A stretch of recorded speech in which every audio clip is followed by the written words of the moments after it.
Welcome back to London Beautiful Life, and today we're behind the scenes of Patterns Series 2 in Streatham Hill.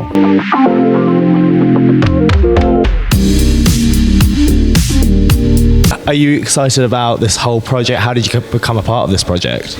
So I was the creator and producer and director of the first series, and so I'm the producer, creator, director of the second series. So the series was born just at the start of the pandemic, actually, and it's one of these things that just came together by chance. When the pandemic started, I had lots of friends of mine in the industry calling me, asking me if I had any work, and this would be actors and crew who I'd worked with over the course of many years. And after about a dozen of these calls, I thought, well, if there isn't work coming, why don't I at least try and do something? And my company had a little bit of a rainy day fund, and so we were able to put this together, and we came up with this show. Was it hard working during the pandemic? Yes, it was stops and starts. So the first season, which was 24 days of shooting, but it took a year to shoot, simply because we were, obviously there were several levels of lockdown. So the complete lockdowns, we couldn't do anything. Then there were the sort of the semi-lockdowns, if you remember, and where only essential industries were allowed to work, and we were categorized as a essential industry, so we were able to work. And then obviously on set we had COVID officers and masks and social distancing and all of that. So it was a little bit of a slog, but it was very much worthwhile, I think. So what can we expect from Series 2 compared to Series 1? Well, we're bigger and better, hopefully. I mean, we're quite happy with how Series 1 did, and we've brought back probably about 50 to 60% of the characters that we had in season 1. As you probably know, it's an anthology series, so there's no one theme going through. So we've continued some storylines, changed them a little bit around, and then have a nice, 30-40% of a new cast, and expect your favorite characters and some wonderful new ones, I hope. So how did you get involved in this project? Obviously you're from LA, so you've come all the way to London. How did this all happen? The writer wrote an episode with me in mind, which as an actor, obviously that's a dream come true. Can't say I had much input in it, but that's okay. We can't beg. But yeah, so I couldn't turn that down either. How are you finding London? I love London. I would absolutely live here. What would you say the comparisons between LA and London? Well, we have sun.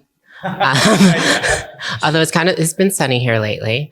No, but I love London. I love the way you're able to walk around. LA, you can't really walk. We don't really have a public transport system. Yeah. I mean, we do, but it's not great. I would absolutely live here.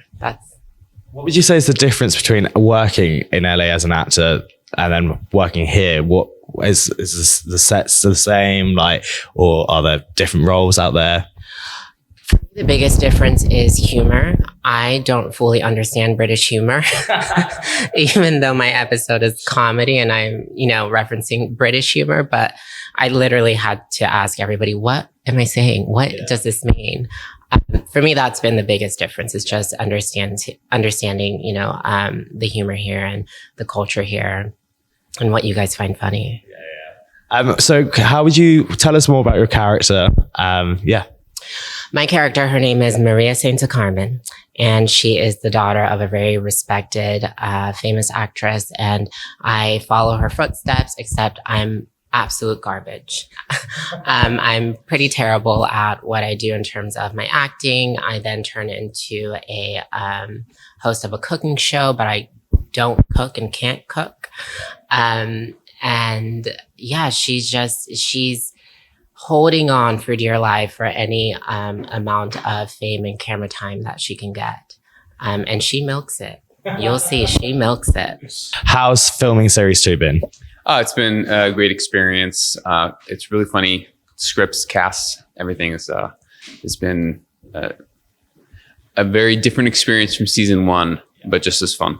What would you say is the comparisons for both Series 1 to 2?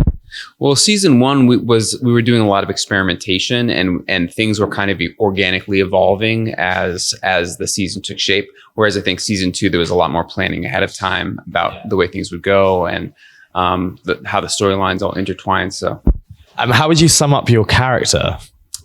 my character is a bit of a weirdo. But I think he's good natured. He's kind of an innocent in that he really enjoys stirring the pot, and creating relationship drama and watching it happen. But it can come off as a little bit strange to the person who doesn't know him. On the back of that, actually, is there any good spoilers you can maybe give away or maybe not fully spoilers, but any hints about series 2 and your character? Well, my character, let's just say his object of desire changes from the season 1, and it's a little bit of a rude awakening for the person who I no longer am interested in. So you're obviously series 1. How did you get involved in this project from being obviously now you're in series 2? But when it was starting off as series 1, how did you get involved? I applied for it, and then I think I sent one self-tape and had then one audition in person, and then I think a chemistry test. So that was that, and it was it took about sort of like 6 months from I think first self-tape to getting cast, but don't quote me on that because it could well be wrong. What was it like working in lockdown? It was nice to be working. First and foremost, it was strange, but also because lockdown was sort of baked into the story we were doing, it kind of made sense and was easy in that aspect. And we were over the worst of it, thankfully. So it was also quite nice to do sort of a fun spin on it, because it is a fundamentally not very fun thing in itself. So yeah. So what would you say has been the funnest part of filming series 2? Oh, that's a tough one. I think playing another character. Obviously, they are related because they're twins, but they are both me. So finding a different story with someone who's like related to him, and all the characters that he gets to meet, some of which I know anyway because they're characters I've met from the first season. So there's a lot of like strands of things happening, and seeing all of that come together has been it's been great. What would you like people to take away from series 2? Well, hopefully they enjoy it. Hopefully they laugh. Hopefully they appreciate the sort of interlocking characters and stories. And I don't know, I always like the vibe of the scripts. There's sort of there's an element of fun. It doesn't take itself too seriously, but it's a bit of sort of reflection on relationships and what we think of ourselves and sort of self-perception and all that stuff, and like vanity. So hopefully that stuff, but surface level, just enjoy it.